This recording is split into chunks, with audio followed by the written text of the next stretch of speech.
Cricket की तमाम तफसीलात के लिए बायो में लिंक है, इस पर क्लिक करें। अच्छा, क्या आप भी उन फैंस में से हैं जो ऋषभ पंत की सेंचुरी के बाद उनके समरसॉल्ट का वेट करते हैं? अगर हाँ, तो गुरु मान लीजिए कि आप सेल्फिश हैं, समझे?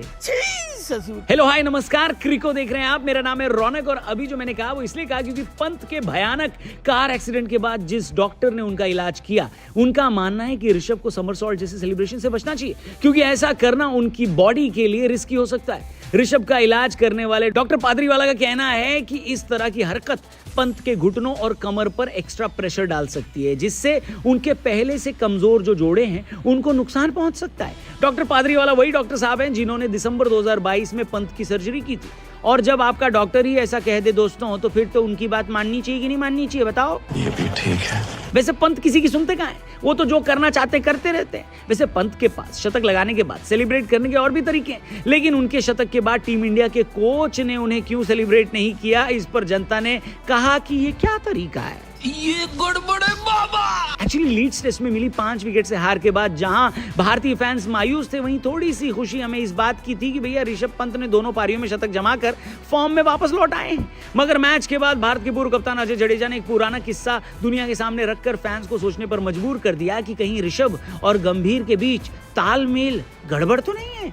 well, इससे पहले कि हम लोग स्टोरी में आगे बढ़े, आपसे मैं चाहता हूं कि आप डिस्क्रिप्शन और पिन कमेंट की तरफ भी जरूर बढ़ना। हमारे लेटेस्ट पॉडकास्ट का लिंक वहां पर दिया है। ये पॉडकास्ट आपको बहुत कुछ सिखाएगा, नई बातें बताएगा, हमारे नॉलेज सिस्टम और कल्चर से जुड़ी हुई। राघव कृष्णा हमारे गेस्ट थे इस पॉडकास्ट में। अमेजिंग पॉडकास्ट है, अपने दोस्तों से भी इस एपिसोड को जरूर शेयर करना। द रौनक पॉडकास्ट यानी टीआरपी चैनल पर पॉडकास्ट रिलीज हो चुका है। फिलहाल वीडियो में आगे बढ़ते हैं। हम बात ये कर रहे थे कि पूर्व क्रिकेटर अजय जडेजा ने ऋषभ पंत और गौतम गंभीर के ऊपर क्या कमेंट कर दिया, ऐसा कमेंट जिससे पूरा इंडियन क्रिकेट हिला हुआ है। बेसिकली उन्होंने एक पुराना किस्सा फैंस के सामने परोसा है। उन्होंने कहा कि कुछ साल पहले जब कुछ दिनों के लिए उन्हें दिल्ली रणजी टीम का कोच बनाया गया था और टीम का सिलेक्शन हो रहा था, तो उन्होंने एक नया किस्सा नोटिस किया। ये किस्सा 2015 के रणजी सीजन का था, जिसमें पंत को शुरुआती टीम में नहीं चुना गया था। जडेजा ने कहा कि उस टीम में जो टीम के कप्तान थे और जो चयन करता थे, उन सभी के साथ वो खेल चुके थे। जडेजा के मुताबिक तब दिल्ली की टीम के कैप्टन गौतम गंभीर और सिलेक्टर्स के बीच टीम कॉम्बिनेशन को लेकर डिस्कशन हुआ।